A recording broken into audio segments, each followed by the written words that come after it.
Shalom, mulheres. Mulheres e homens. Sabe o que significa shalom?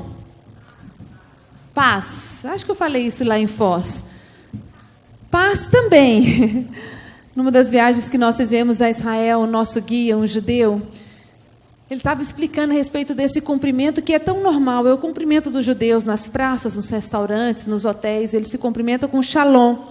Mais do que bom dia, boa tarde e boa noite, é shalom. Porque é uma saudação plena, completa. Shalom é mais do que paz. É que tudo te vá bem. Que você seja abundante, próspero, completo, pleno em todas as coisas. Então, uma saudação que inclui a sua vida, o que você tem, o que você é, o que você faz. É que Deus te faça abundante em todas as coisas. E para mim, ter em abundância não é ter muito, é ter para mim e para dar. Então, que você seja próspero e tenha abundância. Que você tenha para dar, para abençoar outras pessoas, a começar da sua casa. Então, sabendo disso, que shalom é mais do que paz, é alegria, é harmonia, é saúde, é uma conta financeira abençoada, é tranquilidade no trabalho, é bênção em todas as áreas. Vire para a pessoa que está ao seu lado e fala assim, shalom. Fala que tudo te vá bem, que Deus te faça prosperar onde você colocar seus pés, aonde você colocar suas mãos, que a sua família seja uma família linda, abundante, que o seu trabalho, aquilo que você faz seja próspero, os seus estudos, a sua saúde, os seus relacionamentos, o seu casamento, os seus filhos, as suas gerações, o seu ministério. Que Deus te dê abundância em todas as coisas, que você seja uma mulher que transborde por todos os lados, para que aquelas que estão à sua volta sejam influenciadas, abençoadas. Amém? Shalom para você. Agora sim, você pode sentar. Deixa eu falar um pouquinho. Ontem eu nem falei muito da minha história, mas eu estou em Ribeirão Preto há 30 anos, desde que me casei. Tenho 47 anos, portanto eu me casei com 17 anos, uma criança. Uma jovem adolescente, tudo que eu queria era servir a Deus. E nós estamos ali, meu marido tinha um chamado para Ribeirão Preto, nós somos enviados do norte do país. Eu sou goiana, casada com um baiano, mas nós moramos em Belém do Pará. Tem alguém do Belém do Pará aqui? Ah, lá tem. Eu costumo dizer que eu sou natural de Goiânia, mas meu coração já é ribeirão pretano, porque eu moro ali há 30 anos, foi a terra que Deus nos deu por herança. Mas o meu estômago é paraense. Cadê a paraense que eu vi lá? Meu estômago ainda é paraense, não tem jeito. Amo tucupi, tacacá, jambu, saputi, bacuri. Não estou falando em línguas. Saputi, bacuri, cupuaçu, taperebá. Amo essas coisas. Então, meu estômago ainda é paraense. E nós estamos lá há 30 anos, desde que me casei. Pensa numa mulher realizada. Pensa numa mulher feliz, bem casada. Eis-me aqui. Por quê? Porque eu sou diferente? Não. Porque desde a minha infância eu resolvi fazer de Jesus a minha fonte. Não depender dos homens nem das circunstâncias. Eu não tenho marido perfeito, mesmo porque eu não sou perfeita, senão eu estragaria, né? Não tenho filhos perfeitos, não tenho casamento perfeito, mas sou feliz. Muito feliz. Realizada. Um nome, a minha felicidade tem um nome, chama-se Jesus Cristo, graça. Não perca tempo dependendo de homens e das circunstâncias, mulher. Você quer ser feliz, não quer? Porque essa geração precisa de mulheres realizadas. Um termo que está tão na moda e hoje em dia as mulheres estão atrás disso é empoderamento. E é importante. Mulheres que influenciam são mulheres empoderadas. Agora, que tipo de empoderamento você quer ter? Você precisa ser uma mulher empoderada, cheia do verdadeiro poder que essa sociedade, esse mundo precisa. Então, escolha Jesus como sua fonte de poder. Não é o conhecimento, que bom que você aprenda mais, saiba mais. A Lu está estudando, eu também, depois de ver, voltei a estudar. Estou fazendo faculdade com o meu filho, os meus filhos fazem faculdade, eu também. Por quê? Porque mulher que quer e influenciar, ela precisa avançar, ela não para, ela quer mais, ela é indesistível, ela quer crescer em todas as áreas, ela tem os olhos longe. É importante o conhecimento do homem, mas não pode ser esse o poder que você espera, que transborde e abençoe outras vidas, esse poder também, mas o que o mundo precisa é de Jesus Cristo, a vida, o caráter, os valores, os princípios. Portanto, encha-se do Senhor e você vai ser realizada, plena. É Ele que é a fonte, tá bom? Nesses 30 anos, Deus nos deu 2 filhos. A Monique e o Gabriel. A Monique, com 23 anos, casou-se, tem um pouquinho mais de 1 ano. Está terminando o curso de medicina lá em Ribeirão Preto mesmo. E o Gabriel, meu filho de 21 anos, esse que eu contei a experiência ontem, que se prepara para o ministério, está fazendo faculdade de publicidade e propaganda, mas tem um chamado para o ministério, é uma bênção, ambos envolvidos na obra do Senhor, uma bênção. Pela graça do Senhor, chegamos até aqui, como diz Paulo, somos o que somos, temos o que temos e fazemos o que fazemos. Uma palavra só se explica: graça. Você pode fazer a sua parte, mas se o Senhor não edificar a cidade, em vão trabalhos que edifica. Se o Senhor não guardar, em vão vigia a sentinela. Faça a sua parte para não ser em vão o trabalho do Senhor. Se você não fizer a sua parte, vai ser em vão. Agora, se você fizer a sua parte, então Deus vai edificar aonde você está fazendo. Então, mulher, não desista, continue avançando, ok? Bom, tenho esses 2 filhos e tenho um mais recente, de 2 anos. 2 anos e meio, que chama-se Indesistível.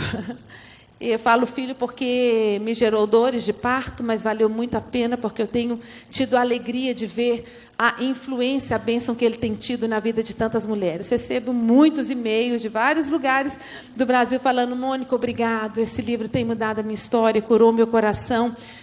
Esse livro é baseado na história de Elias. O subtítulo dele é Livre-se dos embaraços que podem impedir a sua carreira de sucesso. Você sabia que nós temos uma carreira de sucesso? Que a carreira de sucesso que Deus planejou para mim e para você é uma carreira de influência, sim. Mas eu nasci já com um livro escrito, e você também. Quando nós éramos substância ainda informe no ventre da nossa mãe, Salmo 139. Perdão, gente, eu falo assim, que nem uma metralhadora, né? Eu tenho tantas coisas para falar, eu fico, meu Deus, não vai dar tempo. Eu queria falar tantas coisas, por isso eu trago esse material, porque o nosso tempo é tão limitado aqui. E eu gostaria de repartir muitas coisas com vocês, muitas chaves que eu tenho certeza que vai abençoar muito a vida de vocês. E aqui estão esses materiais, inclusive esse pendrive com 20 mensagens, você pode passar lá e adquirir. Mas voltando ao livro, nós nascemos com uma carreira proposta por Deus, porque Deus escreveu quando nós éramos substância informe, todos os nossos dias foram escritos e determinados. Fala comigo, escritos e determinados. Então você nasceu com um script, um roteiro para cumprir, uma história para realizar, como o autor que escreve uma peça, uma novela, e ele escolhe os autores que vai cumprir aquele roteiro. Assim Deus fez conosco. Deus escreveu uma história de sucesso, uma história abençoada para todos nós, porque Deus não faz acepção de pessoas, nem de filhos, Ele faz sim de atitudes, não de pessoas. E Ele escreveu uma história de bênção para mim e para você, já está escrita, que é uma história onde nós somos realizados, onde a vida faz sentido, onde a vida tem um propósito, faz todo sentido você levantar de manhã, você quer viver aquela história que Deus escreveu. Mas às vezes você não está vivendo isso. Você fala: não, Mônica, a minha vida não faz sentido. Eu não sinto a bênção de Deus. Não tenho vivido essa carreira de sucesso abençoada. A primeira coisa, você talvez precise rever se o que você está vivendo é o que Deus escreveu. Que talvez você tenha abandonado o script de Deus, está tentando escrever sua própria história. Desista. A sua história de bênção, de realização, é aquela que Deus escreveu. Vai para o altar, mulher, fala: Deus, eu estou no centro da tua vontade. O que é para eu fazer aqui, hoje, agora? Na minha casa, como esposa, como mãe, no meu trabalho, na minha escola. Porque eu tenho certeza que os seus dias que foram contados e escritos, cada um deles é um dia que abençoa você e usa você para abençoar aqueles que estão à sua volta. Então, reveja primeiro a sua história. Bom, a nossa história é uma carreira de sucesso, mas não é uma carreira, uma corrida sem obstáculos. Nós temos vários obstáculos que podem nos ajudar a fortalecer as nossas pernas para a gente ir pulando cada vez mais alto, para a gente correr cada vez mais rápido, e podem ser usados, inclusive, para nos destruir e impedir que a carreira de sucesso aconteça nas nossas vidas. Então você precisa aprender a superar esses obstáculos, a usá-los a seu favor, para que eles possam ser na sua vida instrumentos de bênção e não de fracasso, de vergonha. Então você precisa aprender-se a livrar-se, passar por esses obstáculos que podem impedir a sua carreira de sucesso. Baseado na história de Elias, do grande profeta Elias, eu não vou ter tempo para compartilhar sobre ele aqui, que pena. Esse livro veio de uma palavra que eu ministro para um retiro de líderes que nós temos em Ribeirão Preto. Essa palavra é uma ministração para liderança, mas não é só para líderes, para qualquer pessoa que quer ter uma carreira de sucesso e precisa aprender a vencer os obstáculos diários. Que obstáculos diários? Por exemplo, perdas. Tem alguém aqui que já passou por perdas? Todo mundo, não precisa nem levantar a mão. Não fica triste se você não passou, que você vai passar também, tá bom? Pode ter alguém que esteja aqui triste. Nossa, todo mundo passou e eu ainda não passei. Você vai passar também, não precisa ficar triste. Todos nós temos que enfrentar perdas. Alguém já passou aqui por decepção com as pessoas? Todo mundo. Eu nunca passei. Não fica triste. Você vai passar, mais cedo ou mais tarde, não tem jeito. Frustração com os resultados. Você orou, jejuou, investiu, deu o dízimo, fez tudo que era para fazer, serviu, perdoou, fez tudo. E no final, não colheu o fruto, não deu o resultado. Frustração com o resultado, decepção com Deus. Você esperava que Deus fizesse uma coisa e Deus não fez. Deus fez outra coisa. Bom, lembranças ruins do passado, influência do passado, cadeias do passado, são coisas do dia a dia, mencionei algumas, aqui tem outras. Eu tenho visto grandes homens e mulheres que desistiram da sua carreira proposta, a sua carreira de sucesso, do seu casamento, da sua família, do seu ministério. Quantos pastores que eu olho na corrida, eu olho na pista de corrida, eles estão lá atrás, prostrados, desmaiaram, não superaram os obstáculos. Quantas mulheres, homens, que eu vejo lá atrás, não superaram os obstáculos das suas famílias, seus casamentos, fracassaram, não completaram a carreira. Muitos nem guardaram a fé. Eu quero, como Paulo, espero que você também chegar no fim da sua carreira de sucesso, de muitos obstáculos, falar, enfim, completei a carreira, combati o bom combate, completei a carreira, guardei a fé. Estou indo para a galera, a coroa da justiça agora. É isso que Deus tem para você. Não é fácil, mas é possível. Elias, o grande Elias, profeta, um dos maiores que já pisou aqui. Chegadinho com Deus, um homem de uma autoridade, que ele falava, é o seguinte, Acabe, a partir de hoje não vai chover segundo a minha palavra. Segundo a minha palavra, não era nem segundo a palavra de Deus. Era um homem de um nível de autoridade. Fez descer chuva, fez descer fogo, multiplicou comida, azeite, ressuscitou. Maravilha. Não temia ninguém, não tinha medo. Imbatível, indesistível. Enfrentava Acabe, Jezabel, os profetas que se venderam, sacerdotes corruptos, não tinha medo. Um dia ele estava lá em cima da montanha, o rei mandou 50 pessoas para fazer ele descer de lá, ele só levantou a voz, quem são vocês aí? E 50 morreram. O rei manda mais 50, ele libera outra palavra, mais 50 morrem. Era nesse nível. Mas esse Elias, que conhecia a Deus nesse nível, tinha esse nível de autoridade, do dia para a noite fala, chega, eu não quero viver, a vida não vale a pena. E se esse Elias entrou numa caverna, pediu para si a morte, abandonou um ministério de êxito e quis deixar a sua carreira não concluída, eu fico pensando que eu e você estamos correndo riscos também.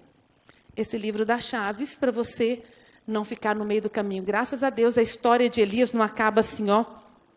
O jornal de Samaria poderia ter notificado profeta que dizia conhecer a Deus, fazia até milagres, encontrado morto, deprimido, fracassado, sozinho, desistido numa caverna fria.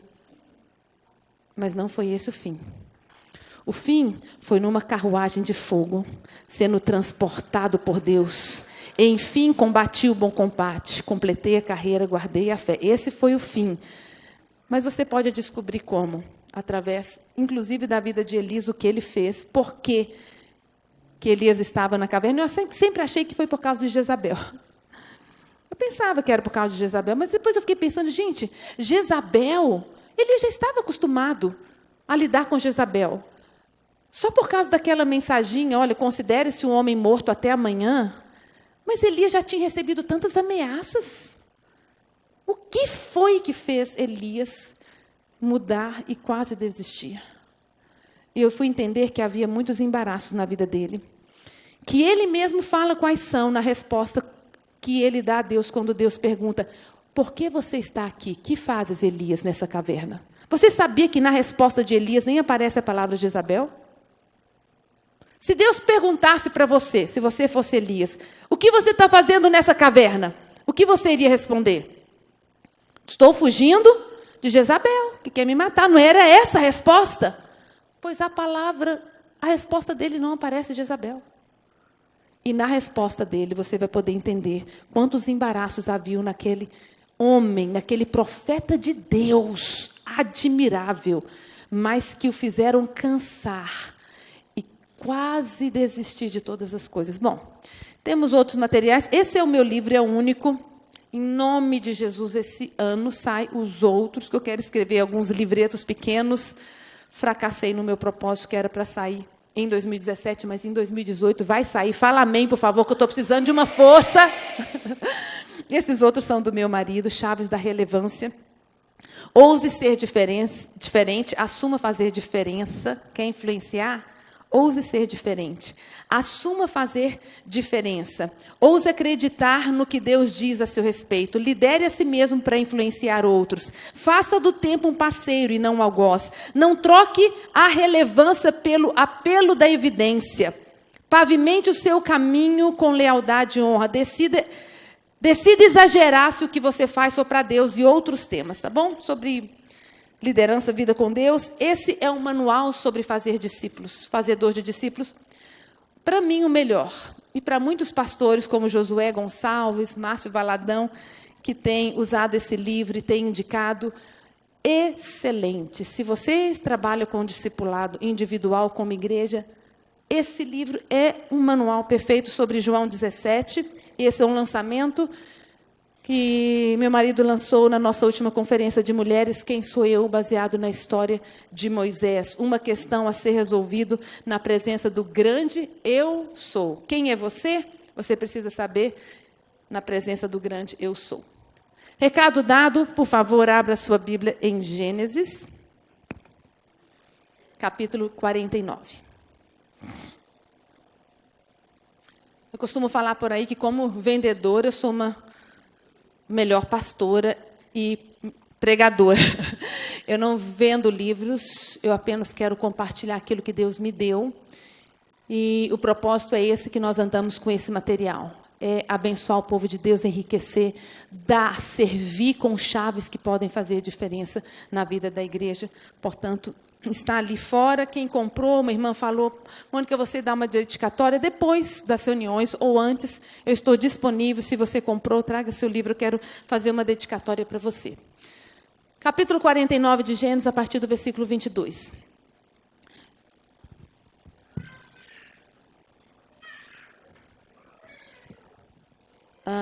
José é um ramo frutífero junto à fonte. Seus galhos se estendem sobre o muro. Os flecheiros lhe dão amargura, atiram contra ele e o aborrece. O seu arco, porém, permanece firme, e os seus braços são feitos ativos pelas mãos do poderoso de Jacó. Sim, pelo pastor e pela pedra de Israel.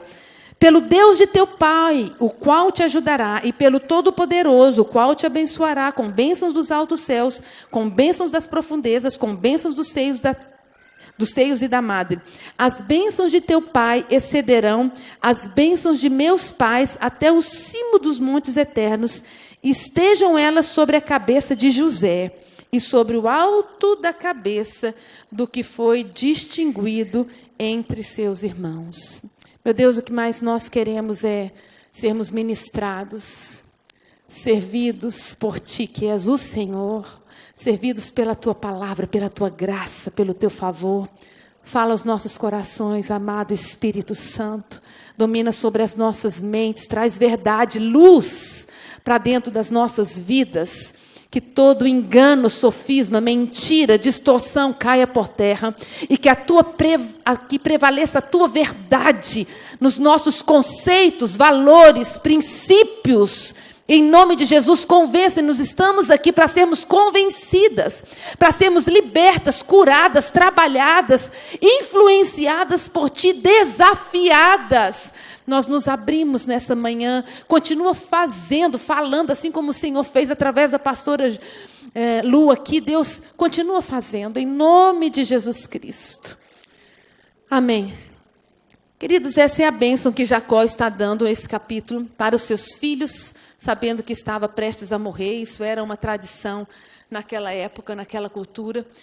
O pai, que tradição boa, né? Que a gente possa, inclusive, levar isso adiante. O pai chamava seus filhos, percebendo que era chegada a hora, e liberava uma bênção que a maioria das vezes se tornava uma palavra profética.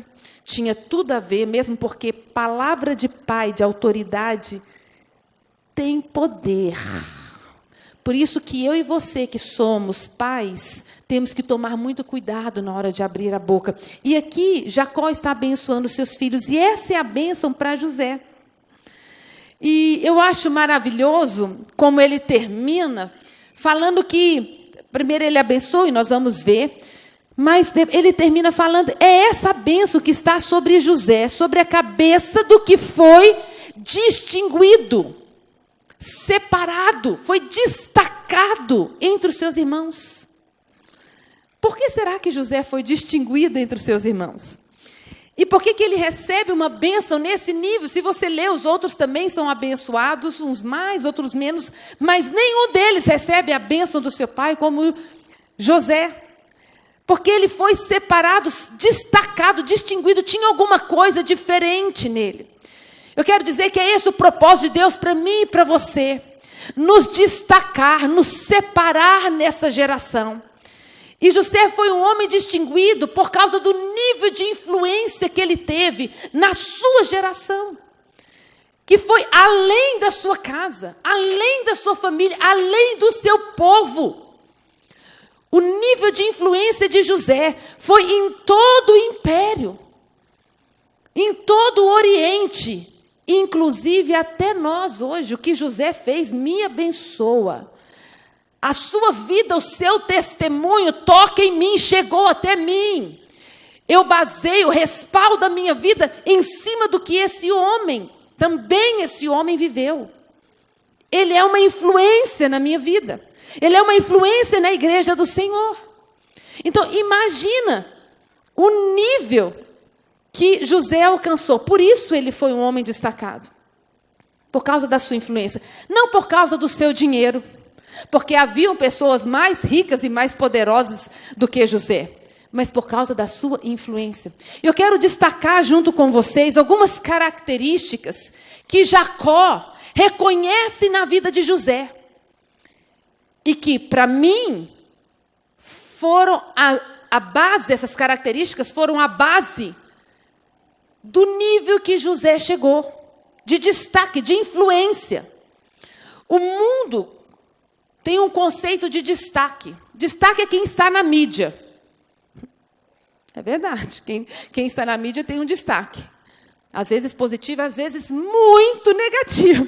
Tem uns que não saem da mídia, são destacados, eles são distinguidos pela podridão, pela vergonha, pela miséria, a imoralidade que vivem. Então não basta ser destacado, distinguido, basta exercer a influência que Deus espera que exerçamos nesse mundo. É esse o destaque. Foi por isso que José foi destacado, porque ele cumpriu um propósito de salvar, abençoar toda uma geração, de prover a base do povo de Deus, da onde viria o Messias, como um dos patriarcas que foi. E Então, diferente da proposta do mundo, o que nós estamos buscando não é glória, poder, reconhecimento humano. É cumprir um propósito de influência. Posso ouvir um amém? Amém. Não é que os homens nos aplaudam. Isso não significa destaque. Porque quem aplaudia Jesus enquanto ele estava sendo erguido na terra naquele madeiro? Ninguém. Mas existe alguma influência maior do que a cruz do Calvário? Do que Jesus? Na história do homem não existe. Então, destaque não é ser reconhecido e aplaudido por ninguém. Eu quero primeiro começar por aqui. É cumprir um propósito de Deus, que começa, ontem eu falei sobre isso, e começa no relacionamento com Deus, porque sem esse relacionamento, nós não somos empoderados para influenciar e marcar essa geração. E José, ele manteve a sua história de influência, de destaque, ainda que em cativeiro, que como escravo, que como desprezado na sua casa, a gente vai ver um pouco disso. Mas ele cumpriu a sua influência onde ele passava. Então, o lugar onde estamos e as circunstâncias que vivemos não são desculpas para a gente não cumprir o propósito de influência. Nunca foram na vida de José. Algumas características muito relevantes, que se nós quisermos ser homens e mulheres de influência, nós precisamos ter na nossa vida. Versículo 22 começa assim: José é um ramo frutífero junto à fonte. José é um ramo frutífero junto à fonte. A primeira coisa que se destaca, Jacó destaca na vida de José, é que José é um ramo. Você sabe, essa palavra ramo no original é ben. Em hebraico, ramo é ben, que é um prefixo usado em alguns nomes. Já ouviu falar de Ben-Hadad, Ben-Ur. Ben significa filho, filho de Hadad, filho de Ur. Então, José é um filho, é um ramo. Ele não é árvore, ele é um ramo apenas. Eu acho que nós já ouvimos isso também, que nós somos ramos. Jesus falou: eu sou a videira verdadeira e vocês são os ramos. E quando Jacó está reconhecendo aqui, José é filho, ele está ressaltando na vida de José uma característica, de que José é uma continuação de uma história. Ele tem paternidade. Ele não apareceu do nada. Ele está conectado a algo maior do que ele. E ele está na dependência, na sujeição de algo que vem antes dele. No caso, um caule, a raiz. As coisas não começam em José. Irmãos, isso é tão importante nós entendermos, que nós vamos influenciar essa geração, não com aquilo que nós temos, que nós entendemos que começou na nossa mente, não. Nós vamos influenciar com aquilo que outros já viveram antes de nós. E aqui eu quero ressaltar a bênção e o poder que tem nas nossas vidas uma palavrinha chamada sujeição, submissão, obediência. Uma palavrinha que, a princípio, traz um desconforto para todos nós. E por quê? Tudo começou lá no Éden. Vocês conhecem a história, Adão e Eva estavam ali, Deus havia suprido-os de tudo, não lhes faltava nada. Nunca houve nessa terra pessoas tão supridas como Adão e Eva. Deus falou: vocês podem comer de tudo, só não comam da árvore que está no meio do jardim do conhecimento do bem e do mal. Porque no dia que você comer, você vai morrer. E ali, Satanás entrou no jardim, e chegou para Eva através da serpente e falou: é assim que Deus disse, que você não pode comer de nenhuma das árvores. Então, Satanás começa a distorcer o que Deus disse para trazer o engano, para quebrar a sujeição. Toda insubmissão e rebeldia, essa semente, esse pecado de insubmissão e rebeldia, vem do engano. Você pode ter as suas razões humanas para não se submeter a qualquer nível de autoridade, seus pais, seu marido, seus pastores, patrões, autoridades governamentais, você pode ter a sua razão. Mas o que a palavra diz é que toda rebeldia nasce do inferno. Lógico, nós somos livres para desobedecer homens, se homens desobedecem a Deus, porque importa obedecer primeiro a Deus do que aos homens. Essa é a única exceção. Se homens se levantam contra Deus, nós vamos ficar do lado de Deus. Amém, irmãos? Amém. Será que a igreja está preparada para isso? Porque a coisa está afunilando. Será que a igreja está preparada para continuar dizendo que homem é homem, mulher é mulher? Porque as coisas estão afunilando. Mas nessa hora a igreja vai sim desobedecer os homens, se nós quisermos exercer influência. Porque a igreja é ramo. E nós dependemos de algo maior, nesse caso da palavra de Deus. Nós vamos influenciar com aquilo que nós nos sujeitamos. Mas voltando aqui para o Éden, Satanás primeiro tenta enganar Eva, a ficha cai. As pessoas, tem gente aqui, tem alguém aqui com menos de 18 anos, 20, deixa eu ver, jovens, adolescentes? Aqui, as meninas. Eu vou explicar para elas, gente, só um pouquinho, o que é a ficha cai. Antigamente, tinha uns telefones públicos, chamados de orelhão, que aí a gente colocava uma ficha, colocava uma ficha, para poder conseguir linha e ligar para as pessoas. Então, de vez em quando, a gente colocava a ficha, e a ficha não caía, o orelhão estava enguiçado, estava com problema. De vez em quando a gente dava uns tapão no orelhão, para ver se a ficha caía, para a gente poder conseguir a ligação. Ninguém fez isso aqui, né? Dar aqueles tapão no orelhão, não fez. Para a gente conseguir a ligação. Então, lá no Éden, Satanás jogou um engano. Deus não deixa vocês comerem de nada. Aí, balançou a cabeça, caiu a ficha. Eva, não foi assim. Deus falou, caiu a ficha, funcionou. Entendeu? Não, Deus falou que a gente pode comer de tudo, só não pode comer da árvore do meio do jardim. Porque no dia que a gente comer, a gente vai morrer. Satanás fala, não é bem assim. Na verdade, Deus não quer que vocês comam, porque no dia que vocês comerem, vocês vão ser semelhantes a Deus. Aí, é? O olhinho da Eva. Vocês vão conhecer o bem e o mal. Aí ela ficou com o olhinho brilhando. E o orelhão entupiu. Não caiu a ficha. E ela falou, tem esse negócio, como é que é isso aí? Conhecer, essa outra palavra aí, esse negócio que você falou, bem e o quê? Mal. Isso. Que esse negócio de mal, porque eu só conheço bem.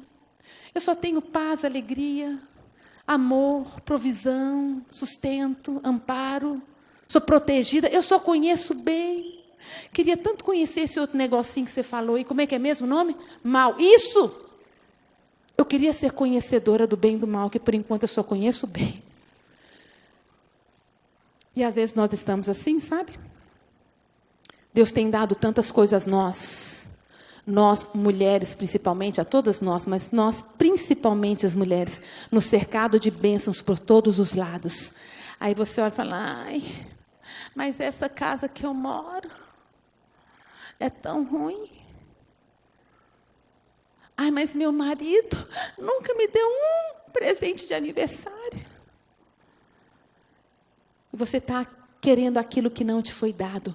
Para um pouquinho, mulher, homem, para olhar quanta provisão Deus já te deu. Deixa cair a ficha. Para ser grata por aquilo que você já tem. Não caiu a ficha. E aí, Eva pensou, eu quero conhecer o bem e o mal, porque se eu conhecer, eu não preciso me submeter a ninguém. Eu vou poder escolher. Eu vou poder saber se eu quero ou se eu não quero. O que me faz bem e o que é mal. Eu quero ser dona do meu nariz. Porque, por enquanto, eu dependo de Deus. E Eva pegou do fruto, deu a Adão. Então, o pecado entrou. Mulheres, deixa eu abrir um parênteses para falar agora só com as mulheres. Eu sou uma mulher colérica. Tem mulheres coléricas aqui, aquela que está sempre certa, que nunca está errada. pensa estar sempre certa. Só eu? Ah, tá.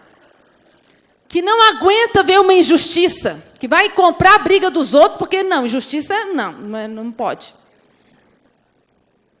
Que está sempre com um argumentozinho na ponta da língua para defender a sua causa. Eu sou uma mulher colérica, casada com um homem colérico. Mas, como eu falei, repito, feliz e realizada. Mesmo vivendo debaixo do mesmo teto, dormindo na mesma cama. Porque Jesus dá jeito em qualquer temperamento. Temperamento não são desculpas para sujeitar-se à palavra de Deus e viver o que Deus tem. É decisão, escolha. Lembra de ontem? Deus não faz acepção de pessoas. Por que eu sou feliz no casamento? Talvez você não é tanto. Não é pessoa, não é Mônica. É atitude, é coração. Para mim é um desafio. Essa palavra sujeição para os colegas, para todo homem é difícil. Porque entrou essa semente, desde Eva, semente do pecado. O pecado não é matar, roubar, adulterar, mentir. Isso é pecado. Mas ele vem de uma raiz no sentido de que eu vou fazer aquilo que eu acho que eu preciso fazer, que é bom para mim agora. Eu não sou feliz no casamento, então pronto, não tem problema eu ter um caso extraconjugal. Eu vou mentir, porque se eu confessar, eu perco o emprego, e se eu perder o emprego, eu não tenho que dar de comer para os meus filhos, então é melhor que eu faça assim. Então as escolhas erradas dos homens, que nós chamamos de pecado, vêm desse pecado original que é, não importa o que Deus pensa, eu vou fazer o que eu acho que é melhor. Às vezes nós acertamos, mas a maioria das vezes erramos. Porque o homem pode fazer planos, mas a resposta certa vem de Deus. Há caminhos que ao homem parecem ser bons, mas seu fim é caminho de morte. Então, o pecado, todos os pecados nascem nesse. E é difícil essa palavra. Eu tinha dificuldade na sujeição, porque, como eu falei, eu sou colérica, tenho todos os argumentos, quase sempre eu acho que eu estou certa. Eu procuro sou muito criteriosa, procuro fazer as coisas tudo certo, mesmo porque para o colérico é tão difícil pedir perdão. Para você não, irmão, você pede perdão fácil. Toda vez que alguém se entristece com você, você vai lá e pede, né? Mas para mim, que sou uma mulher colérica, é difícil. Então, eu tento até fazer tudo certo, primeiro porque eu sei que é isso que eu tenho que fazer diante de Deus, e segundo porque para mim é um pouco mais difícil, em termos de temperamento, do que para um sanguíneo que pede perdão, repete o erro, pede perdão, repete o erro, pede perdão, repete o erro. Para ele pedir perdão é como cometer o erro. Nada contra, que bom que os sanguíneos têm essa facilidade de pedir perdão, né?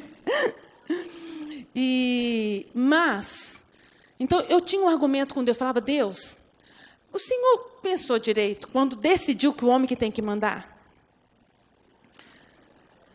De vez em quando a gente quer, assim, né, ensinar um pouquinho o Senhor.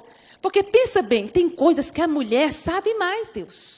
A mulher não tem esse negócio de instinto que o Senhor deu. A mulher percebe coisas antes dos homens. Verdade ou mentira? Na maioria das vezes. Eu falei, Deus, então se as mulheres, o Senhor já capacitou as mulheres assim, de perceber algo que os homens não percebem, de serem mais sensíveis, mais prontas para servir, para se doar, para dar. Você não acha que pelo menos em algumas coisas, a mulher podia mandar? A gente podia fazer assim, Deus manda. Os homens mandam numa parte, as mulheres mandam em outra. Eu tentei, irmãs, eu confesso que eu tentei com Deus, mas não deu certo. E para mim é complicado entender isso, que as mulheres têm que ceder mesmo quando estão certas. Mesmo quando Deus sabe que elas estão certas.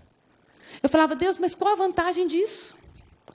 Se a gente está indo por um caminho de erro, e o Senhor sabe que é um caminho, isso não vai ser bom para nós, não estou falando de pecado, estou falando de escolhas. Vamos mudar? A mulher fala, meu Deus, se a gente se mudar agora, a gente vai se dar mal, não tem emprego, como é que vai comer os nossos filhos? Marido, não, eu vou me mudar porque eu não aguento esse chefe agora e pronto, eu não estou nem aí. A mulher fala, bem, espera um pouco, vamos tentar arrumar um emprego. Não estou nem aí, Deus vai ver, a gente vai...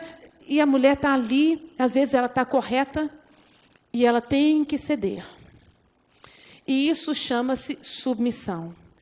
E isso é um mandamento. Fala comigo, mandamento. E quem é ramo depende de algo que vem antes.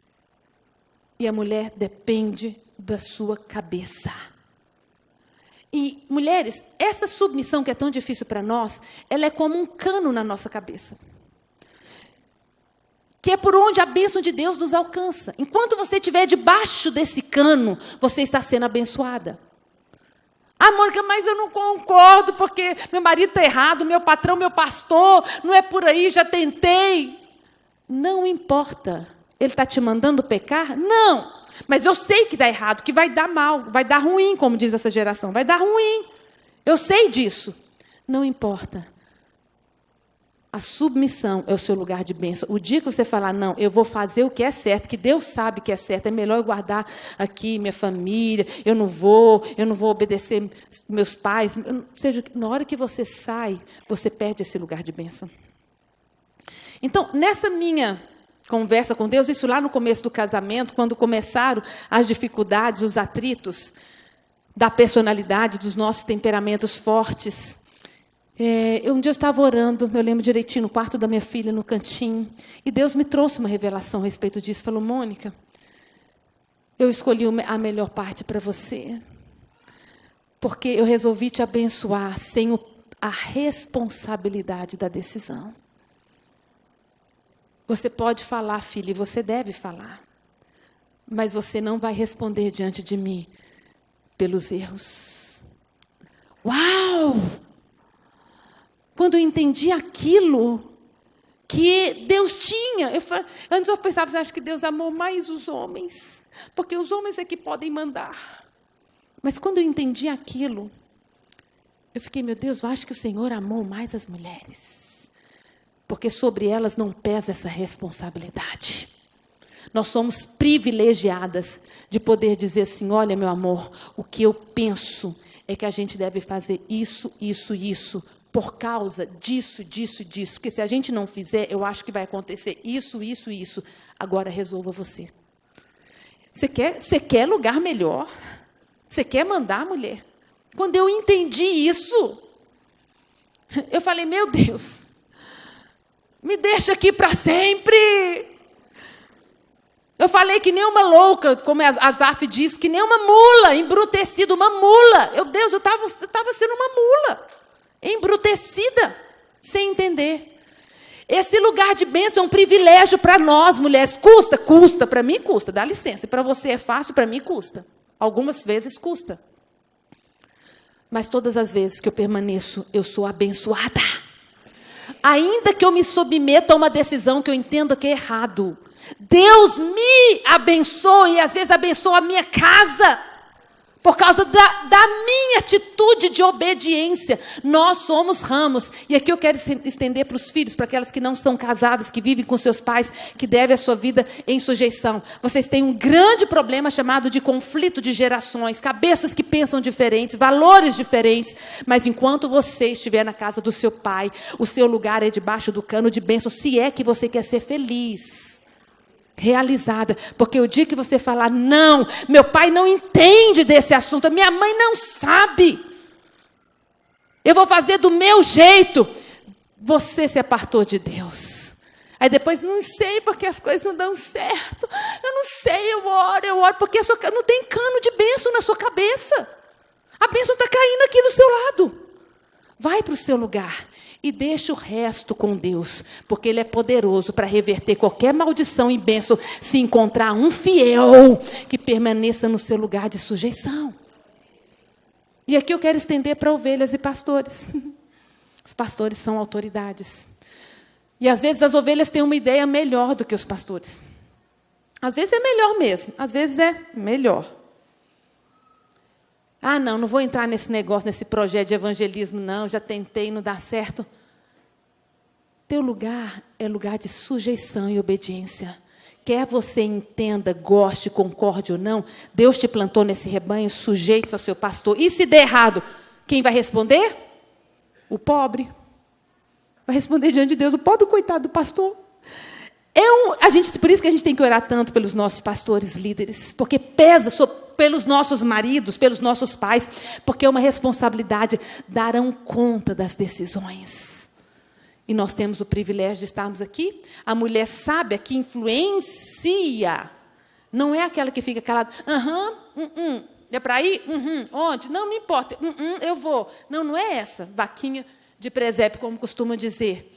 Não, a mulher sábia e que influencia, que edifica a casa, e essa geração é a mulher que sabe abrir a boca na hora certa, para dizer o que é certo, da maneira certa. Fala comigo, hora certa, o que é certo, da maneira certa. Porque se você falar o que é certo, na hora errada, deu ruim, não vai dar bom. Se você falar da maneira certa, na hora certa, mas o que é errado, falou calma, mas falou o que não tinha que falar. Então você precisa aprender, mulher, a influenciar seu marido.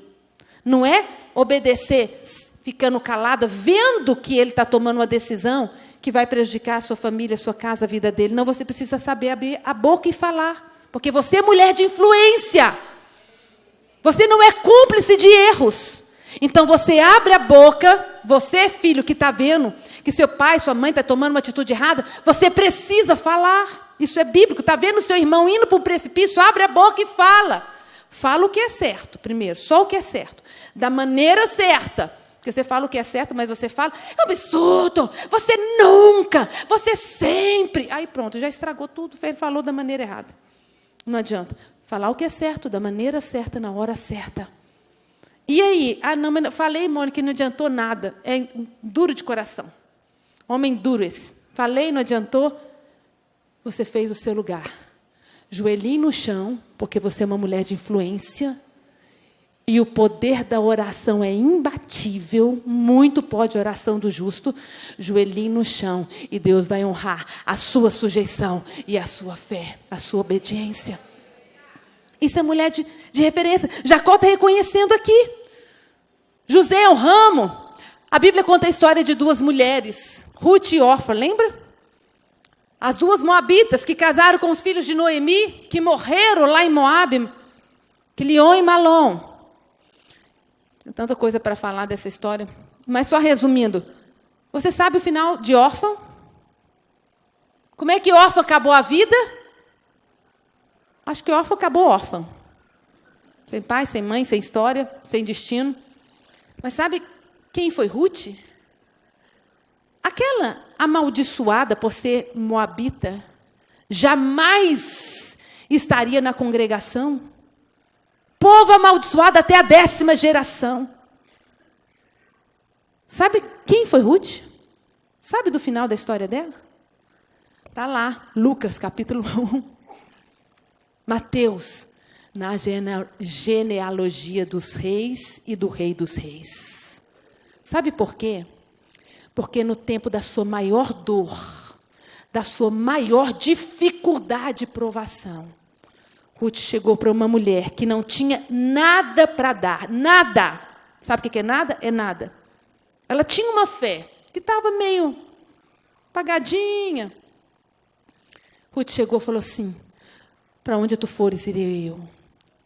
E aonde tu pousares, pousarei eu. O teu povo será o meu povo, o teu Deus será o meu Deus. Ruth fez uma aliança como uma mulher que aparentemente não tinha muito o que oferecer, porque estava na mesma dor. Vivendo ambas a viuvez. Mas Ruth resolveu viver uma aliança de sujeição. O que você me falar, eu vou fazer. E foi assim, leia o livro que você vai ver. Pequenas coisas, Ruth fazia. Grandes coisas a ponto de falar, você vai casar com esse aí, ó. Ruth fazia. E por isso o nome dela está na história, porque Ruth era ramo, não era raiz nem caule. Você quer influenciar, não quer? Não quer ser destacada? Então procura seguir o caminho daqueles que vieram antes, sujeitar a sua cabeça a quem tem autoridade sobre a sua vida. Você não vai ver ninguém que influenciou na Bíblia, que não tenha submetido a sua vida. Jacó está falando, José é um ramo Ele valoriza a paternidade. Quando, enfim, José pôde reencontrar os seus irmãos na sua fase adulta, a primeira coisa é: como está meu pai? Ele é vivo? Primeira pergunta. Havia uma ligação tão forte. Traga-o para cá, porque eu vou colocá-lo na melhor terra. E vou provê-lo de tudo do bom e do maior e do melhor. Porque eu sou ramo, e ramo honra, e ramo abençoa. Mas quem tinha o poder? José. Poder para quê? Para servir e honrar. Continuar sujeitando, obedecer. José é ramo. Diferente daquele filho pródigo, lembra? Eu já sou grandinho, pai. Daí a grana, me dá a sua bênção, a sua grana, que eu sei o que eu vou fazer da minha vida. Eu sei o que é melhor, o bem e o mal. Longe do pai, longe da vista dos pais. José falou: eu quero meu pai aqui, ó. Quero os olhos do meu pai pertinho de mim. Nós somos mulheres de influência. Segunda coisa, José é ramo, um ramo frutífero. Essa palavra frutífero, galhos. Ramo frutífero, ramo que dá fruto. Eu acho interessante isso.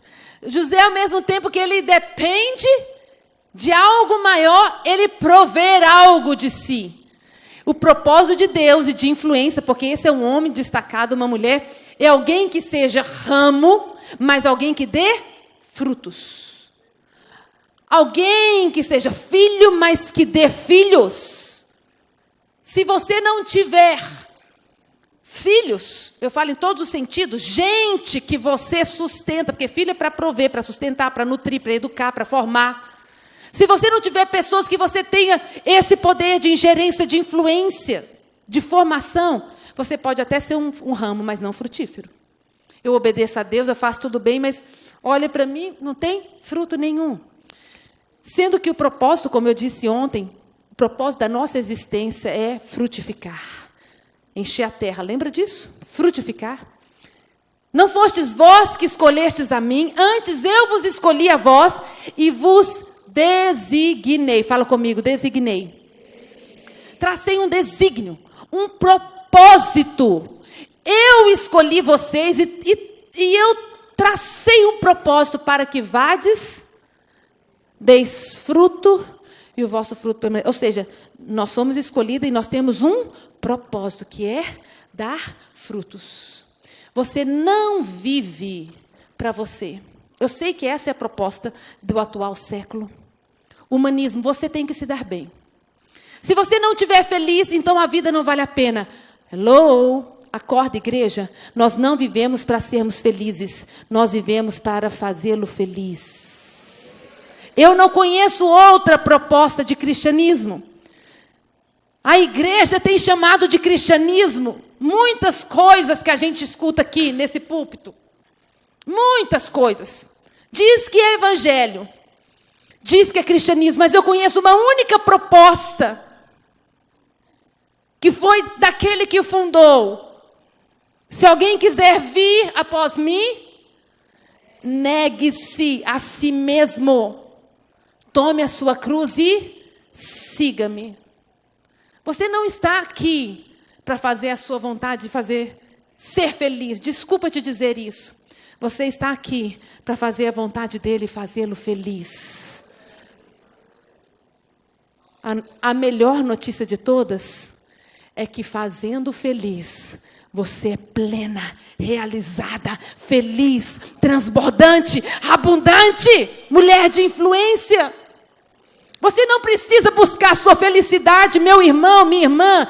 Se você é um cristão, não viva para isso, porque isso não é cristianismo, você está fora do propósito. Se você é cristão, não viva para buscar a sua felicidade, viva para buscar a felicidade dele. Você não precisa buscar a sua felicidade, já teve alguém que comprou, já está pronta, já está preparada, prontinha para você viver. Custou altíssimo preço.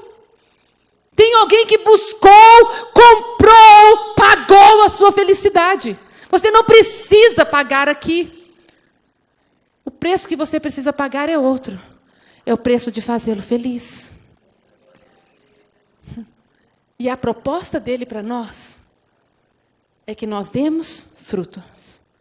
Porque o mundo fala que você vai gastar a sua vida por causa dos outros. Lembra de 1 João 3,16? Te dei oportunidade de decorar de ontem para hoje. Eu pensei que você ia passar a madrugada lá. Não, deixa eu decorar aqui, para não passar mais vergonha. 1 João 3,16. Nisto conhecemos o amor, em que Cristo deu a sua vida por nós.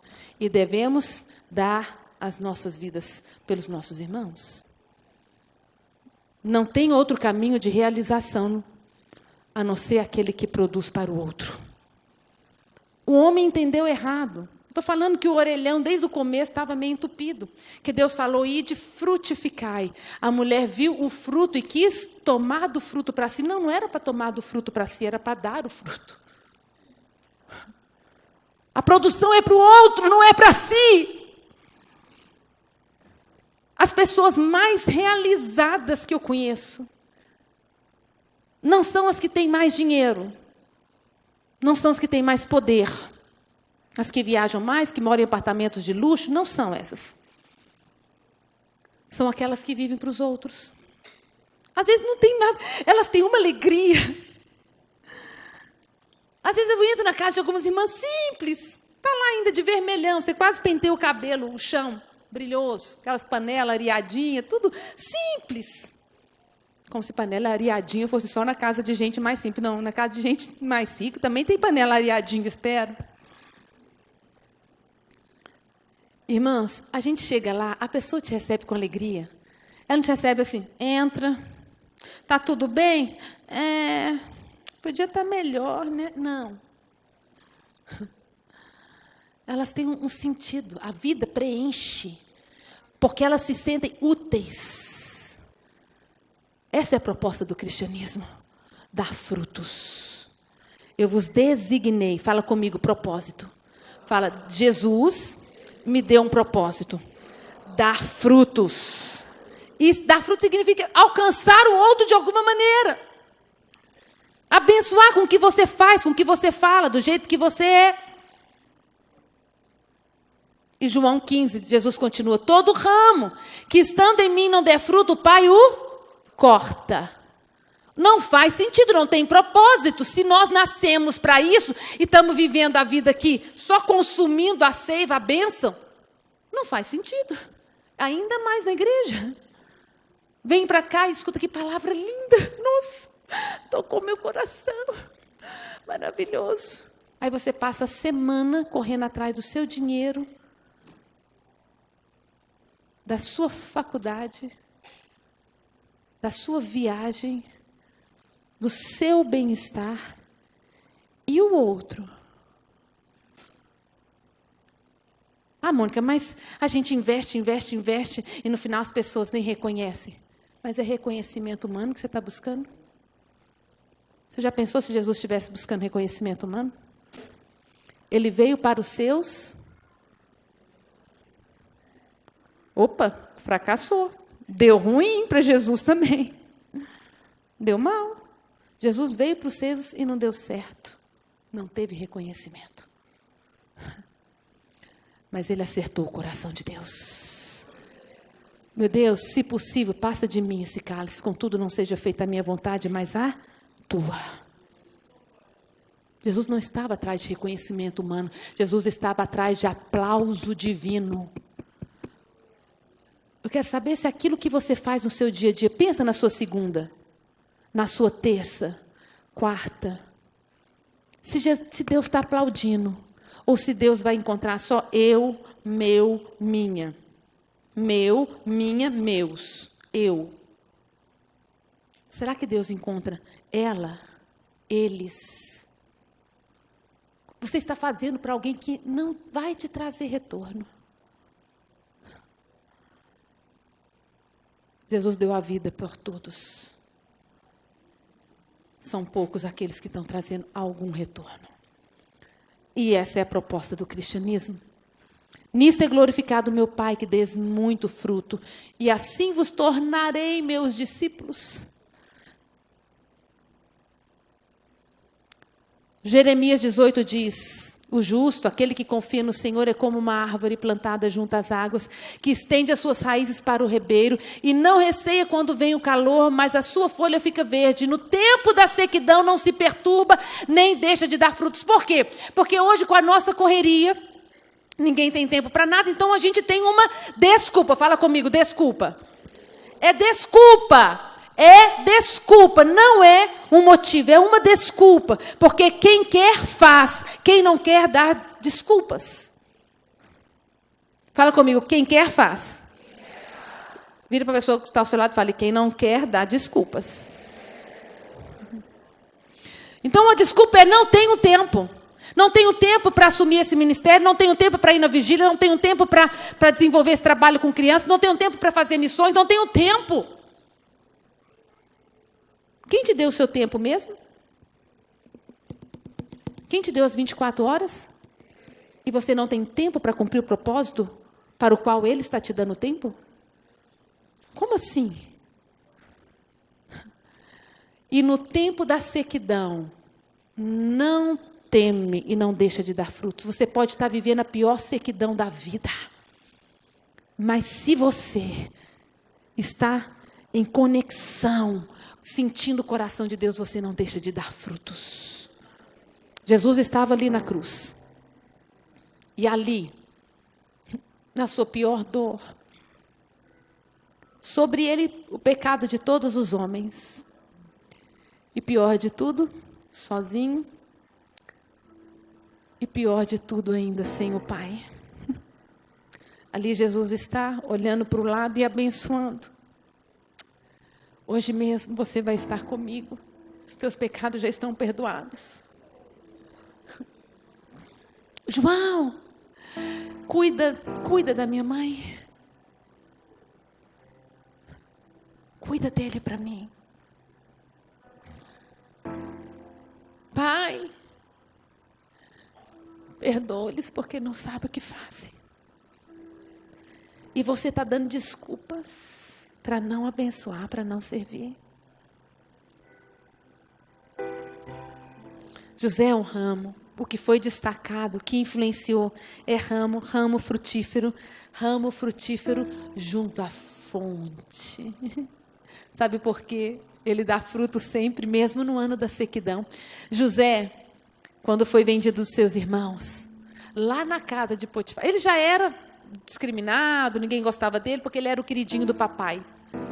Mas ali, José serviu seus irmãos. Vai levar comida para os irmãos lá no pasto. Ali, José serviu seu pai, ainda que não fosse bem querido na sua casa. Depois ele é vendido, fica longe, traído pela sua família, pelos seus irmãos. E lá na casa de Potifar, como escravo, sabe o que ele faz? Chora, murmura, reclama, blasfema. Deus, por que o Senhor permitiu isso? O que eu fiz de errado na vida? É isso que José faz? Não. José dá frutos. Serve com o melhor. Ele é excelente. Ele tem pouco, ele pode pouco. Mas ele faz muito, ele faz tudo que ele pode. E o desdobramento é maravilhoso. E Deus o prospera. A Bíblia fala que Deus prosperou José no cárcere. Nem me pergunto o que é ser um preso próspero, mas eu sei que tem. Dali ele vai parar no cárcere por causa de uma calúnia, uma injustiça. E lá no cárcere, sabe o que José faz? Chuta banco, reclama. Promete que nunca mais vai falar de Deus. É isso? Não. Ali ele dá frutos. Ele serve, conquista o coração das pessoas. A ponto do carcereiro falar, ó, esse aqui é o cara. Próspero no cárcere. Quer ser próspero, não quer? Abençoada, plena, feliz, dá frutos. Sabe por que ele fazia tudo isso, José? Porque ele era um ramo frutífero junto à fonte. O segredo está na fonte. Eu não vou falar disso, meu tempo já está esgotado, eu falei ontem. O segredo está na fonte. Vire para a pessoa que está ao seu lado e fala, vou falar só para você. Calma, fala assim, eu vou falar só para você. Segredo nosso. O segredo está na fonte. Poderia falar que seus braços são feitos fortes. Que ele é um ramo frutífero junto à fonte. Eu vou deixar o Espírito Santo falar o resto para você, tá bom? Os flecheiros lhe dão amargura, atiram contra ele e o aborrecem. O seu arco, porém, permanece firme. E os seus braços são feitos ativos pelas mãos do poderoso de Jacó. Tem flecha de tudo contra é lado. O inimigo está entrando, está pulando. E os seus braços são feitos ativos. É de guerra. É indesistível. Ele confia, ele é pequeno, ele pode pouco, mas ele está batendo, ele está esmurrando. Quem? O irmão? O marido? Não. O inferno, os conceitos mundanos. É um guerreiro. É interessante os primeiros versículos. José é um ramo frutífero junto à fonte, seus galhos se estendem sobre o muro. Ele é um guerreiro, não tem muro que segura. Os muros existem para nos impedir. E nós existimos para derrubá-los. Eu quero saber quem vai prevalecer na sua história, na sua casa. Lá tem muros, no seu casamento, no seu trabalho, na sua vida. Tem muros, eu sei que tem. Eles estão lá para falar, você não vai passar daqui. Mas homens distinguidos, mulheres destacadas de influência, os teus galhos se estendem sobre os muros. Elas são imbatíveis, elas continuam crendo, elas continuam investindo, continuam fazendo o melhor. Continuam crescendo, não tem muro que segura. Poderia falar das bênçãos que vêm dos céus, de Deus, das profundezas, das tribulações e da madre dos homens. José é esse que sabe receber bênção e ver a bênção vindo do sobrenatural, vindo da tribulação e vindo do natural. É bênção. Mas o segredo da vida desse homem, eu queria que você ficasse em pé. Cadê as meninas lindas daqui, os rapazes maravilhosos do louvor? Está tudo escondido aqui, né? Tirar eles do cárcere. Do cárcere. Tem mais gente aqui no cárcere? Não, só esse. Ali, está subindo. O segredo está na fonte. Deus te chamou e me chamou para sermos destacados, distinguidos. Isso significa influência. Hoje, agora, Mônica, mas eu estou vivendo tempos tão difíceis. Eu tenho certeza que não eram mais difíceis do que José, naquele cárcere, naquela cova, judiado. Teu lugar é de influência, mulher. Viva a vida com Deus, se relacione com Ele. Seja fiel aos valores, aos princípios. Quando a Potifera vier para você negociar, Potifera é a esposa de Potifar, né? A Bíblia não dá o nome, mas eu já coloquei o nome dela. Era o Potifar e a Potifera. Vier tentando fazer você negociar, flertar com o pecado. Você tem um Deus, você é ramo, você tem padrões, princípios. Você tem uma palavra. Você vai falar, não, eu vou para o cárcere mesmo, pode me mandar. Que nem aqueles 3 homens. Sadraque, Mesaque e Abdenego, lembra? Ou ajoelha ou morre. Eles deram uma risadinha assim, do canto da boca. Ô rei, com relação a isso, não preciso nem te responder. Se o meu Deus, se o nosso Deus quiser nos livrar, Ele nos livrará. Mas se Ele não quiser nos livrar, rei, fica sabendo. Não, olha aqui no meu olho, rei, olha aqui. Não vamos nos prostrar. Eu sou ramo.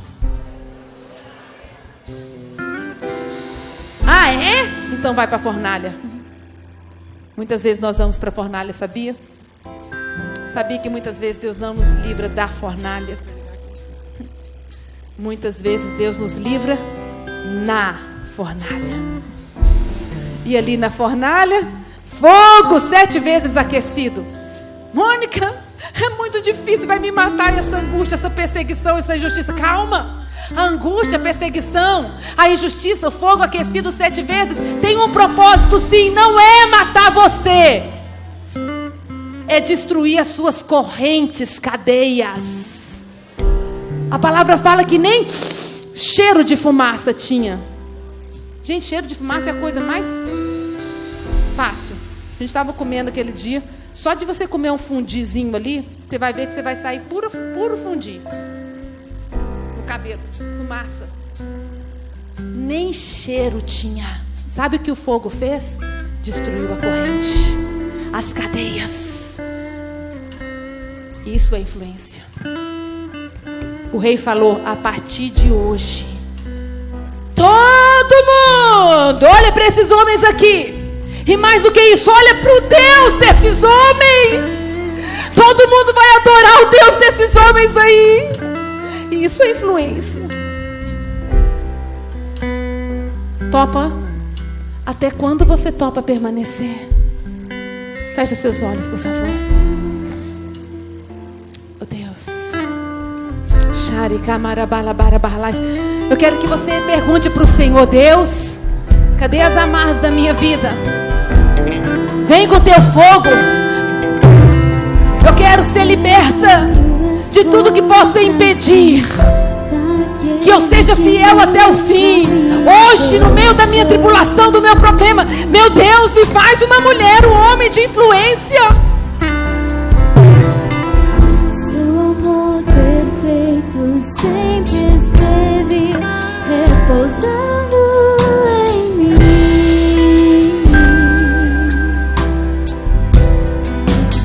E se eu passar pelo vale,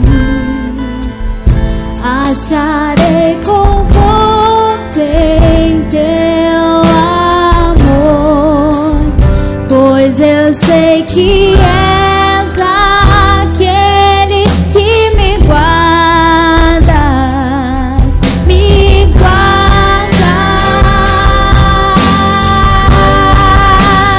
Em teus braços é o meu descanso. Em teus braços é o meu descanso.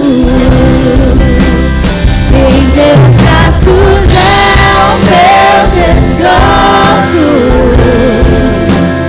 Em teus braços é o meu descanso. Meu Deus, nos colocamos diante do Senhor e especialmente eu quero orar por cada irmão meu, irmã minha nesse lugar. Meu Deus, revela ainda mais profundo o propósito que o Senhor tem para cada um deles. Aquilo que te custou sangue, vida, para que nós vivêssemos hoje aqui a plenitude, a alegria, a realização. Revela, abre os olhos dos meus irmãos, Deus, os meus olhos, para conseguirmos enxergar, Deus, que a plenitude de propósito não está em nós, está em quando nos voltamos para o Senhor. E para aqueles que estão à nossa volta, ajuda-nos a sermos fiéis, mesmo no meio do fogo, mesmo estando nos cárceres dessa vida. Que a nossa boca não se cale, que a nossa atitude seja santa, que os nossos braços sejam feitos ativos. Hoje eu peço, renova as forças das minhas irmãs, aquelas que se sentem cansadas de lutar, vieram para cá falando: Senhor, eu não aguento mais, eu vou dar a última chance. Senhor, ativa os braços da minha irmã novamente, dessa guerreira. Traz de volta a força, traz de volta a esperança, a fé. Coloca, Senhor, a palavra profética no seu coração. Guarda a verdade, que as circunstâncias não ofusquem, Senhor, aquilo que ela vai viver amanhã em fé. Em nome de Jesus, assim como o Senhor levantou, ergueu José, Senhor, pelo nível de influência que ele já tinha lá no poço, lá na casa de Potifar, no cárcere, por causa daquilo que ele era antes, o Senhor o ergueu.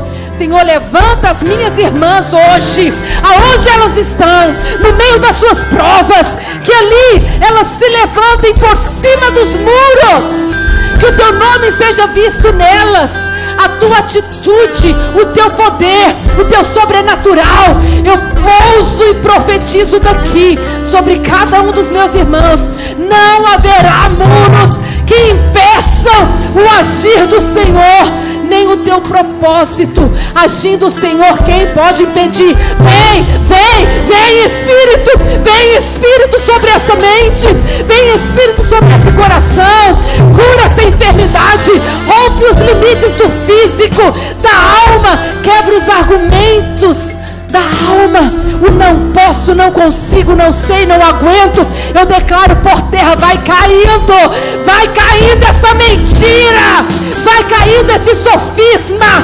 Eu declaro sobre as minhas irmãs e irmãos, são galhos, ramos frutíferos que ultrapassam os muros junto à fonte, e o Senhor há de usá-los para marcar essa geração, a começar das suas casas, da sua parentela, dos seus amigos, da sua cidade, nessa nação, em nome de Jesus.